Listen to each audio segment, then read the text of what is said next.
నా వరకు నాకైతే 100 రూపాయలు ఉంటే 2-3 రోజులు బ్రతకగలను 100 రూపాయలతో.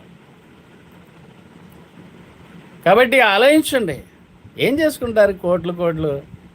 అయ్యాం కాగితాలు అయ్యి ఎందుకు పనికిరావు, తుప్పొత్తాయి, సిమెంట్ కొట్టేస్తుంది, దొంగలు దోసుకెళ్తారు. లేకపోతే అధికారులు కూడా వచ్చి తీసుకెళ్తున్నారు, ట్యాక్స్ ఆఫీసర్స్, సిబిఐ వాళ్ళు, సిఐడి వాళ్ళు, ఈ ఇన్కమ్ ట్యాక్స్ వాళ్ళు వీళ్ళు చాలా రకాల వాళ్ళు ఉన్నారుగా భూమి మీద. వీళ్ళు వచ్చి పట్టుకెళ్ళిపోతున్నారుగా. ఏం చేసుకోవడానికి అయ్యి వీళ్ళ నుంచి కాపాడుకోవడానికి విదేశాల్లో, ఆ దేశాల్లో, ఈ దేశాల్లో డైవర్ట్ చేయటం ఏం ప్రయోజనం? ఎప్పుడు సచ్చిన తర్వాత అయినా అవి బయటకు వస్తాయి. నేను ఎప్పుడూ చెప్తానే ఉంటా, వీళ్ళు ఎంత శ్రమపడి సంపాదించి ఏ దేశాల్లో పెట్టొచ్చారో సిబిఐ వాళ్ళు మొత్తం బయటికి తీస్తారు మనిషి సచ్చిన తర్వాత. అది ఎవరిని వదిలిపెట్టరండి. సిబిఐ వాళ్ళు సామాన్యులు అనుకుంటున్నారా? అసలు వాళ్ళు పట్టుకుంటే వదలరు.